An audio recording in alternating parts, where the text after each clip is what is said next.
Lors du dîner de famille, mes parents n'ont pas cessé de parler du nouveau manoir de 4 chambres de mon frère. La piscine est chauffée, les rideaux viennent d'Italie. Maman rayonnait comme si elle l'avait construite elle-même. Des rires en boucle ont fait le tour de la table et, pendant un instant, j'ai retrouvé mes 12 ans, oubliés, invisibles. Puis elle s'est tournée vers moi, sa voix dégoulinant de miel. Vanessa, tu n'aimerais pas y rester un jour? La table a ri. Je n'ai pas ri. J'ai posé ma fourchette avec calme et régularité et j'ai souri juste assez pour les rendre nerveux, parce qu'ils ne savaient pas encore qui était vraiment le propriétaire de la rue dont ils se vantaient. En grandissant, je pensais que le silence maintenait la paix. Dans ma famille, la paix signifiait laisser la voix de ma mère envahir toutes les pièces et ne jamais oser l'interrompre. Hélène Cole. Ma mère croyait que son fils Daniel décrochait la lune. S'il faisait des bêtises. C'était parce que les garçons étaient des garçons. Si je rentrais à la maison avec des A, c'est que c'était ce qu'on attendait de moi. Il m'a fallu des années pour comprendre qu'elle ne me détestait pas. C'est juste qu'elle ne me voyait pas du tout. Notre maison et la banlieue avaient toujours l'air parfaite de l'extérieur, peinture fraîche, étayée, le genre d'endroit qui faisait saluer les voisins. Mais à l'intérieur, c'était un royaume construit pour un enfant en or. Daniel disposait d'une chambre 2 fois plus grande que la mienne, dont les murs étaient recouverts de trophées d'équipes qui n'avaient jamais gagné. Maman l'applaudissait le plus fort, même lorsqu'il ne jouait presque pas. Je me souviens d'être resté dans le couloir une fois, tenant un ruban bleu de ma foire scientifique, attendant qu'elle le remarque. Elle ne l'a pas remarqué. Elle était trop occupée à glacer un gâteau pour célébrer les efforts de Daniel qui avait échoué à un test de mathématiques. Le père Robert est resté silencieux. Elle nous aimait tous les deux, je crois, mais il aimait encore plus le calme. Sa façon de montrer qu'il s'intéressait à nous était de me conduire à l'école quand maman l'oubliait ou de me donner des bonbons en cachette quand elle me grondait parce que j'étais trop sensible. J'aurais aimé qu'il dise quelque chose, ne serait-ce qu'une fois, pour équilibrer la balance, mais le silence était son armure. Une seule personne m'a jamais regardé comme si j'avais de l'importance, tante Margaret, la sœur de papa. Célibataire, couronnée de succès, elle n'avait jamais besoin de l'approbation de qui que ce soit. Le jour de mon 12e anniversaire, elle m'a offert un petit carnet en cuir et m'a dit « Écris tous tes objectifs. Un jour, tu les montreras au lieu de les dire. » Ce carnet est devenu ma carte de sortie. À eu lycée, j'ai cessé de rechercher les louanges de ma mère et j'ai commencé à rechercher des résultats. J'ai étudié le commerce, obtenu des bourses d'études et cumulé 2 emplois, tandis que Daniel se la coulait douce en participant à des fêtes universitaires et à des stages financés par sa famille. Maman l'appelait ambitieux. Elle m'a traité de têtu. Après avoir obtenu mon diplôme, j'ai pris mes économies, acheté un minuscule duplex dans un quartier difficile de la ville et appris à réparer les tuyaux qui fuient et à décaper la peinture. Je n'en ai parlé à personne. Chaque propriété que j'ai achetée par la suite était un autre secret, une autre brique dans l'empire tranquille que je construisais dans leur dos. En 1934, je possédais 6 propriétés à Sioux Falls, dont 3 dans le quartier exact où se trouvait le manoir de Daniel. Maman pensait que je vivais dans un modeste appartement du centre-ville et que je conduisais une voiture d'occasion parce que je ne me souciais pas des apparences. Elle n'avait pas tort. C'est le contrôle qui m'importait le plus. Pourtant, une partie de moi espérait qu'un jour elle me demanderait de ne pas me comparer, de ne pas me vanter, mais simplement de me connaître. Mais cette question n'est jamais venue. Au lieu de cela, j'ai reçu des invitations à dîner filtrées par la culpabilité. À chaque visite, j'entendais dire que Daniel allait si bien, que sa femme Lorraine tenait une si belle maison. Et maintenant, assise à cette même table, je pouvais sentir les années peser sur moi comme le poids de tous les maux qu'ils avaient jamais ignorés. Ce soir, mon silence allait avoir une toute autre signification. Le dîner a commencé de manière assez anodine, ou du moins c'est ce qu'il semblait être de l'extérieur. Maman flottait dans la salle à manger comme si elle organisait un banquet royal, ajustant des serviettes qui n'avaient pas besoin d'être ajustées, se vantant de recettes qu'elle avait perfectionnées. Papa versait le vin sans un mot. Daniel, bien sûr, était la star. Sa femme Lorraine riait trop fort à tout ce qu'il disait, brossant des peluches imaginaires sur sa veste de créateur. La rénovation de l'arrière-cour de Daniel venait de s'achever. Maman l'annonce fièrement, en entamant son rôti comme si elle coupait un ruban. Ils ont ajouté une pergola, un foyer et un étang de carpe-koi. C'est pas génial? J'ai souri poliment, le même sourire pratiqué que j'ai porté pendant des années. Ça a l'air sympa. Les yeux de maman se sont tournés vers moi. Tu vas adorer, Vanessa. C'est tellement différent de comment tu appelles ça, ton appartement douillet? C'était ça, la piqûre enveloppée de soie. J'ai bu une gorgée de vin au lieu de répondre. Lorraine s'est penchée, le menton incliné. Tu devrais passer un jour, vraiment. Nous avons tellement d'espace maintenant que tu verrais enfin à quoi ressemble une vraie maison. La table s'est mise à rire. Papa a toussé légèrement. Mal à l'aise. La fourchette de tante Margaret s'est arrêtée en plein vol et son regard s'est dirigé vers moi. Un seul de ses regards disait tout, respirez. Je fixai mon assiette, coupant de petites bouchées régulières d'un rôti que je ne goûtais plus. Tous les bruits de la pièce s'intensifiaient, le tintement des couverts, le rire suffisant de Daniel, le ton plein de fierté de maman. J'avais vécu cette boucle toute ma vie, les coups de gueule subtils, la façon dont il transformait mon succès en invisibilité et sa médiocrité en légende. Maman n'en avait pas fini. Elle a attrapé son verre de vin et l'a fait tourner comme si elle attendait le signal parfait. Oh! En parlant de la maison, dit-elle, les yeux brillants. Daniel, parle-lui des comptoirs en marbre. Importés, vous savez, d'Italie. Bien sûr, dit Daniel en affichant son sourire. C'est autre chose. Peut-être que Vanessa peut y rester un peu. Tu adorerais. Frangine. Et puis la phrase qui a brisé quelque chose au plus profond de moi. Maman s'est tournée vers moi, la voix douce comme du sirop. Vanessa, tu n'aimerais pas y rester un jour? Le rire qui a suivi n'était pas cruel dans le son, mais il l'était dans l'intention. Tout le monde s'est mis à rire, attendant que je fasse mon habituel signe de tête poli pour me fondre dans le décor, mais cette fois-ci, je n'ai pas hoché la tête. Je posai ma fourchette avec précaution. Le petit cliquetis contre l'assiette était plus fort que tous les mots que j'aurais pu prononcer. Tante Margaret a de nouveau attiré mon attention. Son expression n'a pas changé, mais il y avait quelque chose de stable derrière, une permission. Je me suis penchée en arrière, prenant une lente inspiration. Pour la première fois, je n'avalais pas l'humiliation. Je la stockais, je la mesurais, j'attendais le bon moment. Car s'ils voulaient voir ce que j'avais construit, je leur montrerai selon mes conditions. Lorsque j'ai repris la route vers la ville ce soir-là, les lumières de la route se sont brouillées contre le pare-brise, comme des fantômes dont je ne pouvais pas me débarrasser. La voix de ma mère résonnait encore dans ma tête, coupant court à toute velléité. J'ai éteint la radio et laissé le silence envahir la voiture. Ce silence était synonyme de défaite. Ce soir, il était synonyme de contrôle. Lorsque j'ai atteint mon appartement, ma mâchoire me faisait mal à force de retenir tout ce que je voulais dire. Je me suis servi un verre d'eau, je l'ai posé, intact, et j'ai ouvert mon ordinateur portable. La lueur éclairait la pièce, la seule lumière dont j'avais besoin. Dossier de propriété, feuilles de calcul, documents hypothécaires, mon monde s'étalait sur l'écran comme un empire silencieux dont personne ne connaissait l'existence. Elles étaient là, 6 adresses à mon nom. Des duplex, des appartements, des maisons familiales, tous loués. Tous rentables. 3 d'entre elles se trouvaient dans le même quartier luxueux où le manoir de Daniel trônait comme un joyau de la couronne. L'ironie de la situation me faisait presque rire. J'ai parcouru chaque document, le pot régulier. Il pense que le succès crie, murmurai-je, mais parfois il chuchote. Tante Margaret a appelé juste avant minuit. Son timing était toujours aussi étrange. Tu tiens le coup, petit, a-t-elle demandé. J'ai fini de tenir le coup, ai-je dit. Je tiens la preuve. Elle a gloussé doucement. Je me suis dit que tu avais été trop silencieux pendant trop longtemps. Quel est le programme du dîner de la semaine prochaine? Maman reçoit à nouveau. Un temps de silence. C'est bien. Dit-elle enfin. Fais en sorte que ça compte. Après l'appel. Je me suis assis et j'ai regardé l'horizon de la ville à travers ma fenêtre. L'éclat du centre-ville de Sioux Falls pulsait comme un battement de cœur. J'ai repensé à toutes les nuits où j'étais resté tard sur les chantiers, à courir après les entrepreneurs, à nettoyer la poussière des cloisons sèches sur mes chaussures, pendant que Daniel s'achetait une autre voiture de luxe aux frais de maman. Je me suis souvenu de tous les commentaires désobligeants sur le fait que la vraie réussite signifiait vivre en grand, se montrer. J'avais tout construit tranquillement, brique par brique, pour des moments comme celui-ci. J'ai attrapé le vieux carnet en cuir que tante Margaret m'avait donné il y a des années.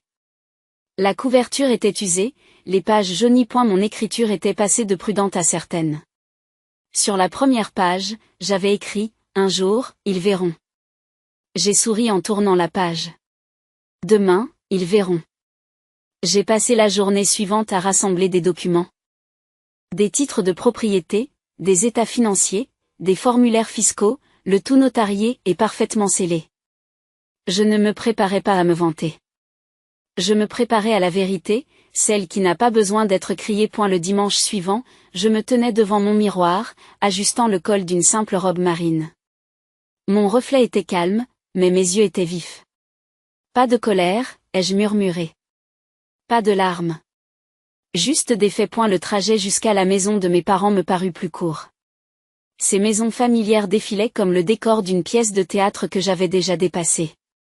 Plus je me rapprochais, plus je me sentais légère, comme si chaque kilomètre m'enlevait une couche de vieille retenue. Lorsque je me suis engagée dans leur allée, je n'étais plus la fille négligée. J'étais la tempête qu'ils n'avaient pas vue venir. Et la maison était exactement la même. Les mêmes briques rouges, la même lumière de porche, vacillant au-dessus des marches. Mais cette nuit-là, je l'ai vue différemment. Ce n'était plus une maison. C'était une scène, et j'en avais fini de jouer le rôle de soutien silencieux. À l'intérieur, la même odeur de rôti de bœuf et de romarin flottait dans la cuisine. Maman fredonnait en mettant la table avec sa meilleure porcelaine. Daniel était déjà là, un verre de vin à la main, sa femme perchée à côté de lui dans un chemisier de soie qui criait l'effort.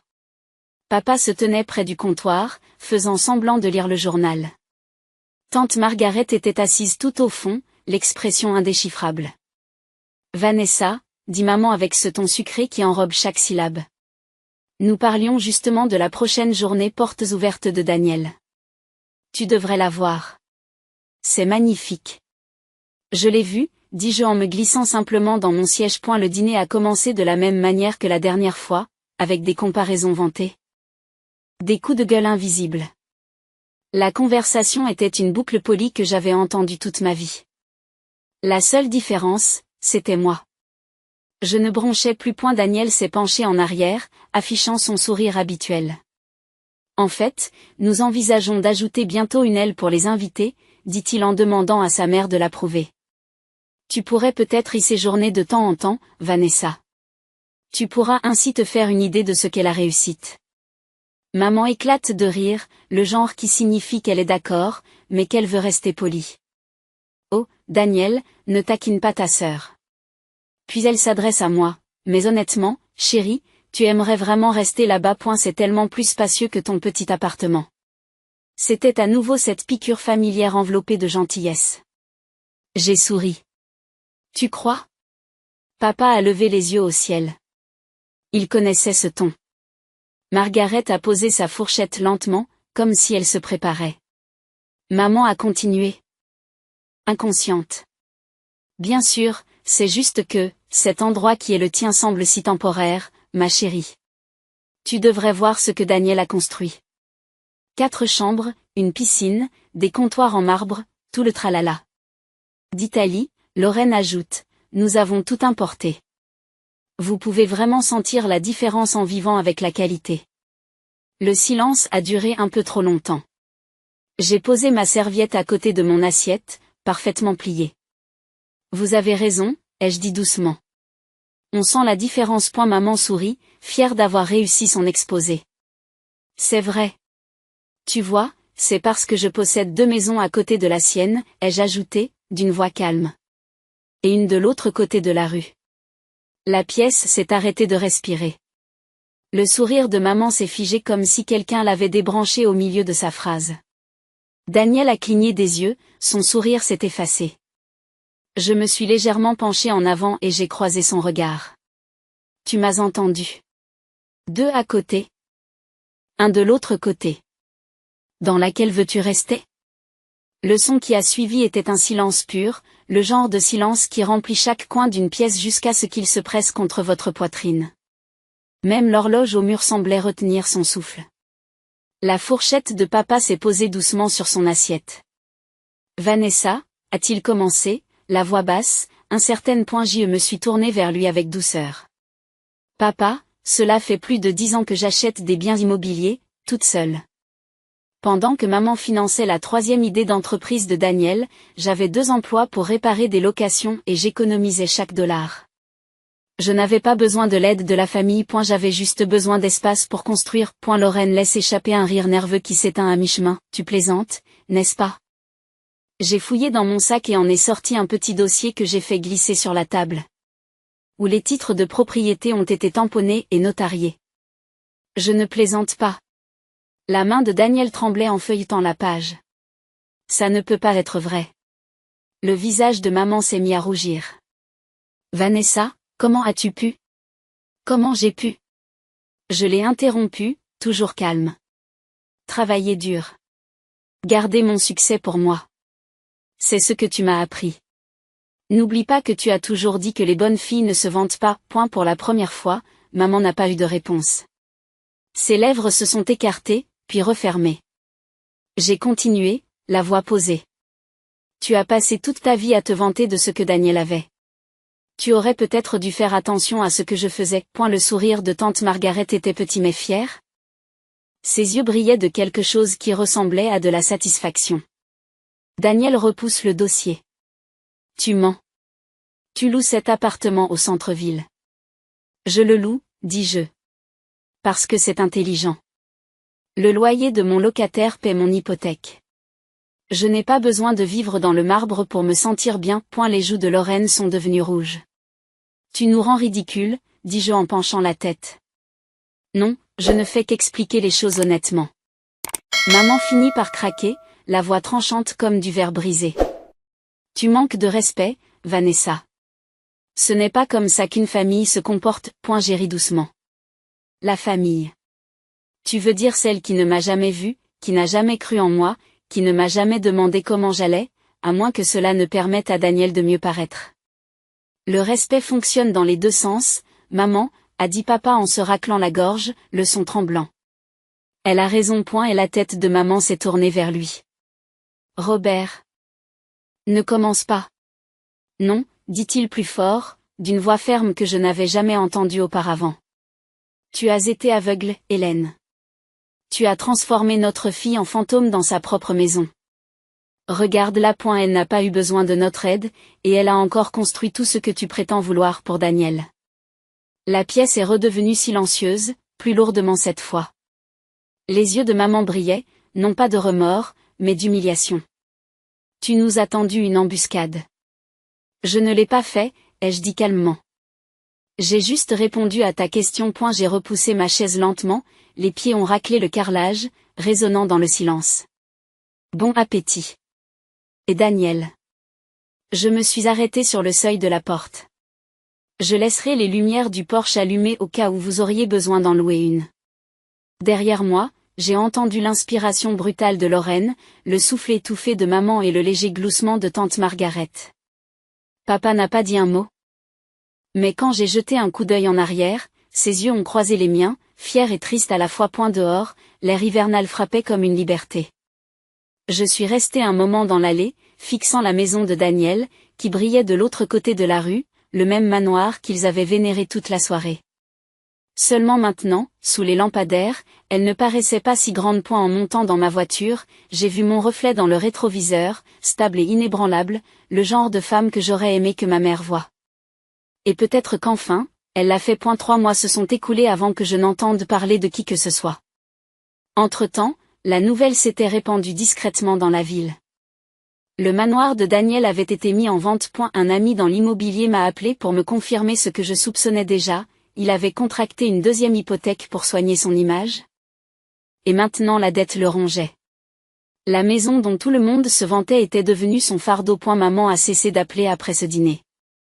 Elle a envoyé un message, tu nous as humiliés, et je n'ai jamais répondu. Quelques semaines plus tard, papa m'a contacté pour me demander de prendre un café. Il avait l'air plus âgé, fatigué. J'aurais dû te défendre plus tôt, a-t-il dit. Je n'ai pas répondu, mais je ne me suis pas éloignée non plus. C'était suffisant pour nous deux. Quant à moi, j'ai consacré mon énergie à quelque chose de nouveau, le Fonds Horizon, un programme de bourse pour les enfants à qui l'on a dit qu'ils n'étaient pas assez nombreux. Les 10 premiers bénéficiaires sont montés sur scène avec moi le soir où nous l'avons lancé. Leurs parents ont applaudi avec la fierté que je souhaitais. Lorsque les applaudissements se sont tus, je suis restée seule sous les lumières, calme, en apesanteur.